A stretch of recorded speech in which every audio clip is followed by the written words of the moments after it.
है। तो दिवाली के बाद औरंगाबाद जिले के पूर्ण अशा तीव्र आंदोलन करने का इशारा देती है। दूसरा, आशा कामगार को कामगार का दर्जा देना चाहिए। उसी तरफ कि उनको किमान वेतन की अमलबजावनी करना चाहिए। ये सारे मांग को लेके आज कलेक्टर ऑफिस पे एक प्राथमिक स्वरूप में आज हम तीव्र आंदोलन यहाँ कर रहे हैं।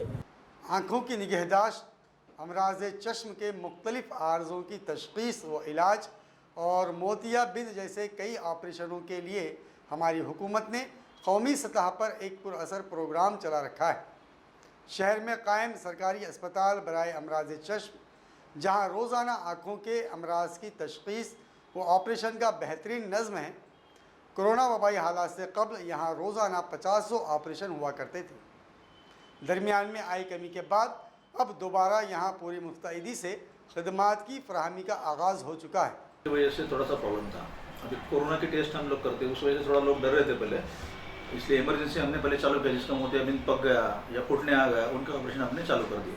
तो तकरीबन 25 ऑपरेशन हमने पिछले महीने में कर दिए, जो इमरजेंसी वाले थे।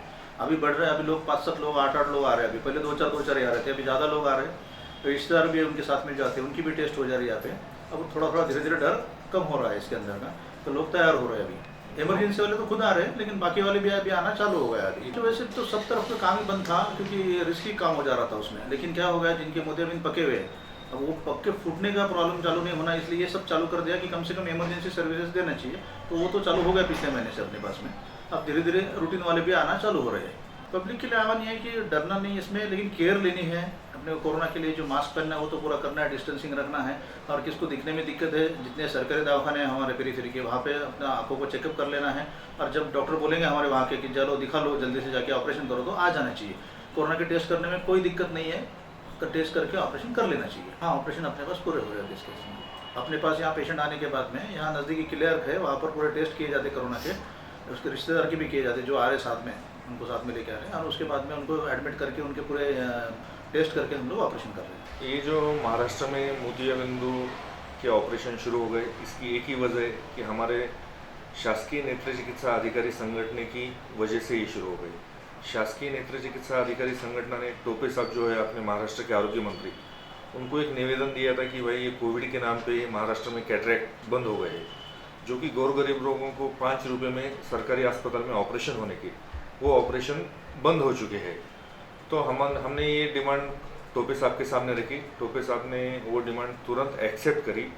हमारे स्टेट के डायरेक्टर ताइडे मैडम, इनसे टोपे साहब ने बात की और बोले कि कोरोना के नाम पे कब तक ये बंद करने का है, अपने को नॉन कोविड शुरू करना है, इसलिए कैटरैक्ट जल्द से जल्द शुरू करने के आदेश माननीय टोपे साहब ने दिए। हम संगठन की ओर से टोपे साहब के बहुत बहुत आभार व्यक्त करते हैं। शहर व ज़िला भर कोरोना के वबाई हालात इन दिनों काबू में तो हैं, मरीज़ों व मुतासरीन की तादाद में कमी आई है। ताहम ये भी गो कि सच है कि कोरोना अभी ख़त्म नहीं हुआ है। मुल्क अनलॉक 5 से गुज़र रहा है। तमाम कंटेनमेंट जोन हमारे शहर भर से ख़त्म हो चुके हैं, लेकिन कोटला कॉलोनी में हनूस लोग खौफज़दा हैं। यहाँ एक कोविड सेंटर से आने व जाने वाले मरीज़ों से एहतियात बरतने के लिए आज भी ऐसा एहसास होता है कि ये कंटेनमेंट जोन ही है। राहगीरों को आवाजाही में भी मुश्किलात का सामना है। आमच्या कॉलनीमध्ये सगळे वयस्कर ग्रस्त राहतात, तरी श्रीकृष्ण हॉस्पिटल माध्यमातून कोरोना पॉझिटिव्ह होतं, हॉस्पिटल उघडलं होतं, तरी आता जनसामान्याच्या माध्यमातून कोरोना जास्त वाढल्या कारणामुळं महाराष्ट्र शासनाकडे आरोग्य व्यवस्था कमी असल्या कारणाने खाजगी हॉस्पिटल गव्हर्नमेंटनं ताब्यात घेऊन त्यांच्या माध्यमातून कोरोनावर इलाज चालू केले होते। पण आता कोरोना संपत आलेला आहे। नागरिकांनी खूप सहकार्य केलं, सर्वांनी कोरोनामध्ये महाराष्ट्र शासनाला, गव्हर्नमेंट शासनाला सर्वांना सहकार्य केलं। तरी आता गव्हर्नमेंटच्या माध्यमातून, पत्रकारितेच्या माध्यमातून ज्यांनी जेवढं सहकार्य केलं सगळ्यांचे अभिनंदन। पेशंट कमी झाले होते, आपल्या हॉस्पिटलचे पण कमी झालेत आणि आता औरंगाबादमध्ये पण कमी झाले। कॉलनीनं केलं आहे किंवा हे कॉलनीनं केले, महानगरपालिकेने हा रस्ता महानगरपालिकेचा आहे का स्वतः कॉलनीचा आहे? नाही ना, महानगरपालिकेचा आहे ना रस्ता। तर आता महानगरपालिकेचा कॉलनीचा, पण त्यांना त्यांचं ते तेवढं बंद करायचं त्यांनी केलं. नाही बरोबर आहे, पण आता हे केव्हा उघडा तुमच्या मतामध्ये केव्हा उघडं केलं? आता ते नाही सांगता येणार. तर हॉस्पिटलला बंद नाही केलं, हॉस्पिटलनं बंद नाही केलं. पण आता हे या जायला रहदारीला त्रास होतो, तर याचं काय आता नाही, आता ते कॉलनीवाल्यांना त्यांनी त्यांच्या याच्या ॲडजस्टमेंटनुसार केलं आहे ना सर. नाही, हा रोड तो महानगरपालिकेचा असल्यामुळं कॉलनीवाल्याच्यावर कसं करू शकतात का त्यांच्यामध्ये? ते आपण तसं नाही सांगतो. बरं, तुमच्या माध्यमात असं कसं वाटतं केव्हा खुलायला पाहिजे रस्ता? नाही, आता दिवाळीच्या नंतर खुलेलच ते. अब वक्त हो चला है एक मुख्तसर वक्फे का, खबरें अभी और भी है, देखते रहिए एडीएन उर्दू न्यूज़. घरगुती उपयोगाच्या वस्तू कुठून आणायचे, रोजचे टेन्शन आता होणार नेहमीसाठी दूर. हो, बरोबर ऐकले आहे तुम्ही. आता छावणी परिसरातील केशर सुपरमार्केट तुमच्या सेवेसाठी सुरू झाले आहे. या एकाच दालनात उच्च प्रतीच्या सर्व वस्तू तुम्हाला मिळणार आहेत आणि त्याही योग्य किमतीत. मग विचार कसला करता? चला तर मग प्रत्यक्ष भेट देऊनच वस्तूंच्या गुणवत्तेची खात्री करूया. आमचा पत्ता केशर सुपरमार्केट, छावनी, नेहरू पुतळ्याजवळ, औरंगाबाद. छावनी परिषद के मुख्य अधिकारी इनका एक आह्वान. छावनी के सभी नागरिकों को सूचित किया जाता है कि अपना मालमत्ता कर, पानी शुल्क और अन्य बकाया राशि छावनी परिषद में जमा कराए. अगर कोई मालमत्ता धारक बकाया राशि भरने के लिए असफल पाया जाता है तो बकाया राशि की वसूली हेतु छावनी नियम 2006 के प्रावधानों के अनुसार कार्रवाई की जाएगी. वसूली जमा करने हेतु संपर्क नंबर 024023708006 और 7722026840. भारत गैस की घरेलू पकवान गैस फराहमी का तवील अरसे से एक बाएतमाद नाम, अंबर गैस एजेंसी औरंगाबाद. सारिफीन को बेहतर खिदमत की फराहमी हमारी इम्तियाजी पहचान. अंबर गैस एजेंसी पर अब गैस बुकिंग हुई मजीद आसान. बराह रास्त व्हाट्सएप से बुकिंग की सहूलत. भारत गैस की इस एजेंसी अंबर से अब ऑनलाइन बुकिंग वो ऑनलाइन ही पेमेंट करें. एजेंसी पर आने की कोई झंझट नहीं और न ही रिफिलिंग के लिए नकद रकम अदायगी की जरूरत है. भारत पेट्रोलियम के स्मार्ट नंबर पर ऑनलाइन बुकिंग व अदायगी रकम की सहूलियात वहम पहुंचाई गई हैं. अपनी तमाम अदायगियों के लिए अब आप गूगल पेमेंट, अमेजॉन, पेटीएम और तमाम डिजिटल पर रकम अदा कर सकते हैं. तो फिर देर न करें, भारत पेट्रोलियम के नीचे दर्ज स्मार्ट नंबर को महफूज कर लें और आज ही से व्हाट्सएप पर इससे इस्तेफादा करें. हमारा पता Ambar gas agency, head post office के रूबरू, जूना बाजार, औरंगाबाद. Smart number 1800224344. नमस्कार. भारत पेट्रोलियम आणि अंबर गॅसचे मी ग्राहक असून त्यांच्या व्हॉट्सअपच्या माध्यमातून गॅस बुकिंग आणि त्यानंतर गॅस घरी आल्याच्या नंतर कॅश पेमेंट न देता ऑनलाईन पेमेंटच्या माध्यमाचा हा आम्हाला खूप फायदा होतोय. त्याच्यासाठी अंबर गॅसचे खूप खूप धन्यवाद. नमस्कार. मी भारत पेट्रोलियम अंबर गॅस एजन्सीची ग्राहक असून व्हॉट्सअप बुकिंग आणि ऑनलाईन पेमेंटची उपलब्ध करून दिल्याबद्दल भारत पेट्रोलियमचे मी खूप खूप आभार.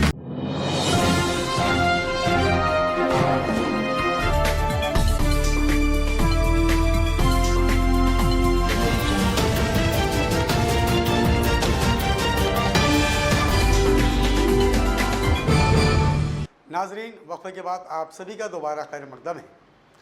कोरोना दौरानिये में बंद किया गया छावनी बाज़ार अब बाज़ाब्ता टेंडर नीलामी के बाद शुरू कर दिया गया है. बाज़ार में मुतअद्दिद सहूलियात और जानवरों के पीने के पानी की फराहमी का मुतालबा यहाँ के व्यापारियों और शहरियान ने किया है. वबाई हालात में तदारुकी व हिफाजती इक़दामात के तहत लॉकडाउन के दौरानिये ही से हुकूमत ने रियासत भर हफ्तावार बाज़ारों को बंद कर दिया था. अब अनलॉक 5 के बीच जब रियासती हुकूमत ने मुतादिद क़वानीन और ज़वाबित के साथ हफ्तावार बाज़ार शुरू किए जाने को अपनी हरी झंडी दिखाई है, तो शहर के इतवार बाज़ार और जुमरात को लगने वाले छावनी के जुमरात बाज़ार की शुरुआत की जा चुकी. गुज़िश्ता दिनों छावनी के इस बाज़ार का बाज़ाब्ता टेंडर नीलाम किया गया और बाज़ार शुरू हो चुका है. ताहम व्यापारी व शहरियान ने मुतालबा किया है कि बाज़ार में फ़रोख्त के लिए लाए जाने वाले मवेशियों के लिए पीने के पानी और यहाँ आने वाले शहरियान के लिए मुतअद्दिद सहूलियात और ज़रूरी हवाइज की फरागत गाहें व दीगर सहूलियात का नज़्म किया जाए। 2020 से लॉकडाउन की वजह से बाज़ार बंद हो चुका था, तो बाज़ार बंद होने की वजह से हम सब भैंसों के व्यापारियों को और बाकी सारी भाजी के व्यापारियों को बहुत परेशानी हो रही थी। आज 7 महीने के बाद पहला बाज़ार खुला है और इससे हमारे व्यापारियों के वास्ते एक बहुत अच्छा काम हुआ है। इससे हमारे व्यापारियों को फ़ायदा है और व्यापार चालू होने से व्यापारियों में खुशी की लहर है। और हम ज़्यादा से ज़्यादा जो व्यापारियों को मालूम नहीं है उनको भी आह्वान करेंगे कि आने वाले बाज़ार में अपना माल लेके आए और बाज़ार में ज़्यादा से ज़्यादा अपने व्यवहार को बढ़ाए। पानी के बाद चालू हुआ है और पानी का मसला है यहाँ पर और टॉयलेट का भी मसला है और टाँकी तो बन गई लेकिन पानी तो लाके डाले नहीं अभी तक उसमें। तो बाकी लाइट वाइट का भी मसला है, रात में भैंसे वगैरह के वास्ते परेशानी होती है, तो इसलिए बाज़ार बराबर भरा नहीं है अभी और आगे सुविधा करे तो और बाज़ार अच्छा भरेंगे। 8 महीने से बाज़ार बंद था, चालू हो गया। पानी की सुविधा नहीं है और ये सब पब्लिक आ रही है इधर बाज़ार भरने के लिए। बस साफ सफाई है, ये पानी की सुविधा नहीं है। आने के बाद हमारा बाज़ार चालू है कंटोनमेंट की तरफ से, जो कि लॉकडाउन की वजह से था। आज का पहला बाज़ार है हमारा। इस बाज़ार के अंदर सबसे बड़ी दिक्कत हमारी थी तो एक तो ये जो प्राइवेट हमने खर्चे से इसको जो भी साफ़ सफाई थी हमने खुद कराए और इसमें लाइट का बहुत बड़ा और पानी का सब में बड़ा मसला है हमारा। और अंदर जो भी व्यापारी वगैरह जो भी काम वगैरह लोग आते हैं ना, उनके लिए टॉयलेट वगैरह का एक मसला है। तो सीए साहब से उसकी भी हमने एक एप्लीकेशन दी है, पानी के ताल्लुक से, एक लाइट के ताल्लुक से और साफ़ सफाई के ताल्लुक से। और एक उसमें सब में बड़ा मसला ये हमारा कि जो जानवर मर जाते हैं उसको उठाने का मसला है। उठा के हम लोग तो उठा लेंगे लेकिन उसको फेंकेंगे कहाँ पर? अगर कंटोनमेंट बोर्ड वाले रहे तो वो लोगों को आइडिया है, वो हर वक्त तो उसको उठाकर 30 गाँव के पास जो उनका कचरे का डिपो है वहाँ पर लिख जाकर उसको फेंक देते। तो मैं आपसे गुजारिश करता हूँ कि इस ताल्लुक से सीओ साहब से आप भी बात कीजिए।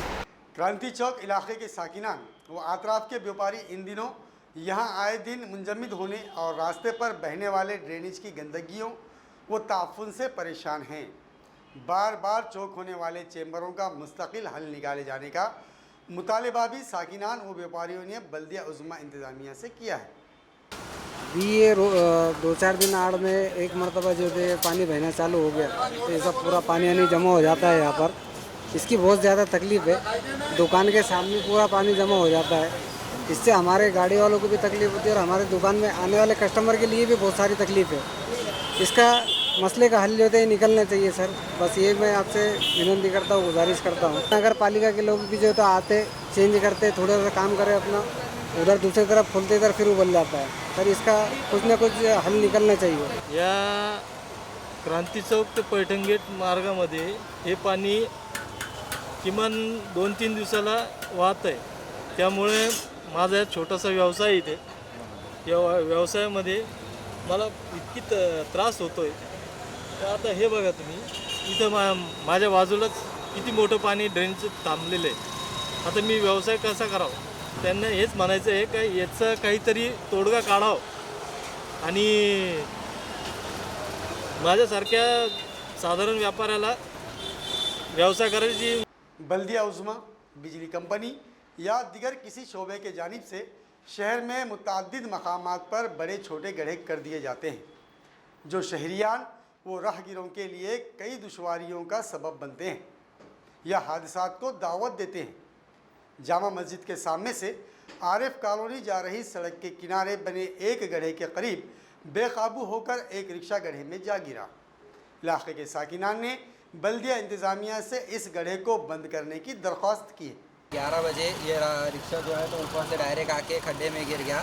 6 महीने पहले महानगर पालिका ने यहाँ पे चंबर के लिए इसको जेसीबी से खड्डा खोदी थी। तकरीबन ये 25 फीट लंबा और 20 फीट डीप है खड्डा। इतना बड़ा खड्डा खोदे हुआ ये। इससे पहले भी 2 महीने पहले एक बड़ा 3000 लीटर का टैंकर पूरा इसके अंदर पलटी होगा था, जिसको क्रेन से निकालना पड़ा। आज ये रिक्शा 11 बजे सवेरे पलटी होगा, जिसमें 2 आदमी जख्मी हो गए। एक लेडीज़ है, एक जेंट्स है, वो अभी घाटी में, एक लेडीज़ सीरियस है। और इससे पहले भी 2-3 बार कंप्लेन करे हुए है। जब से कारपोरेटर नहीं है, ये रोड को कोई देख रहा नहीं, कुछ नहीं, पूरे रोड तो पूरे खड्डे हो गए हुए बड़े बड़े। आए दिन लोग घूम रहे, गिर रहे, पड़ रहे। यहाँ से पूरे जानवरों का इतना पूरा एकदम परेशानी हो गई है। कुत्तों की उसके भी पैर को, हाथ को, पूरा चेस्ट को मार लगे हुआ है। और वो भी अभी घाटी में है, बाप और बेटी दोनों हैं। दोनों को मारना। महानगर पालिका को अपील करेंगे कि फिलहाल तो अभी तो कारपोरेटर है नहीं महलों को, और हमको तो ऐसा लग रहा है कि अभी जब तक कारपोरेशन के इलेक्शन नहीं होते, वापस से बॉडी बनती नहीं, जब तक कि ये कारपोरेशन कुछ काम करने वाली है ही नहीं। अभी 6 महीने तो हो गए, ऑलरेडी बॉडी बर्खास्त हो गई। कोरोना के आड़ में 8 महीने से सब अधिकारी सुकून से बैठे हुए, लेकिन अभी पब्लिक की जान को जो धोखा हो रहा है, इसका जिम्मेदार कौन है? मट्टी पड़ी हुई है, इससे पहले भी जो टैंकर पलटी हुआ और दूसरे हादसे भी होते होते बचे। मैं खुद ड्राइवर हूँ, मेरा गाड़ी भी खड़ा है, मैं भी इससे पहले बचा उससे। रात में लाइट गई थी, कभी लाइट रही थी कभी नहीं रहती लाइट, और उसके बाद से हादसे हो गए। तो टेंडर पास हो गए तकरीबन महीने 2 महीना हो गया। भीम शक्ति के शहर सदर विजय उत्तम राव गायकवाड़ मौजक्कादपुर तालुका पैठन की ग्राम पंचायत से मुताल्लिका शिकायत को लेकर 4 नवंबर से दफ्तर जिला परिषद के रूबरू बेमियादी भूख हड़ताल पर हैं। दरियास्ता आज जिला परिषद के नायब सीईओ ने उन्हें तहरीरी तयक़्क़ुन दिया और मामले की जांच के लिए 6 रुकनी जांच कमेटी का क़याम और उसकी रिपोर्ट के बिना पर कार्रवाई के हवाले से उन्हें अपनी भूख हड़ताल ख़त्म करने की अपील की है कि वो इस अपील को कबूल करके इंतज़ामिया से ताउन करें। पैठण तालुक्यामध्ये जो गाव आहे कातपूर गावात जो भ्रष्टाचार झाला आहे, खूप मोठ्या प्रमाणात भ्रष्टाचार झाला आहे, तरी संबंधित अधिकारी आम्ही भेटलो। आता संबंधित अधिकारीनं मला 15 दिवसात टायमिंग दिला आहे। 15 दिवसात अगर ही कारवाई नाही झाली मग आपण याच्यानंतर विभागीय आयुक्ताकडे बसणार आहे। कालपासून बसलो होतो, परंतु मग संबंधित अधिकारी आलेत, आता उपोषण त्यांच्या हाताने मी सोडवलंय। खबरों के सिलसिले को ख़त्म करने से पहले आइए डालते हैं फिर से एक नज़र दिन भर की अहम खबरों पर। इजाफी किराए के साथ आज से शहर में स्मार्ट सिटी बस का शानदार आगाज। कई जदीद व बेहतर सहूलियात के लिए दिए गए तयक़्क़ुन। अपने तमाम तर जायज़ मुतालबात की यकसुई और दिवाली से कबल इजाफी तनख्वाहें दिए जाने के मुतालबे के साथ रियासत भर हज़ारों आशा वर्करों व गट प्रवर्तकों का एहतजाज। नाजरीन, ये थी आज की खबरें। कल फिर मुलाकात होगी नई खबरों के साथ। तब तक अपना ख्याल रखिए और देखते रहिए ADN उर्दू न्यूज़, आवाज़ हर दिल की।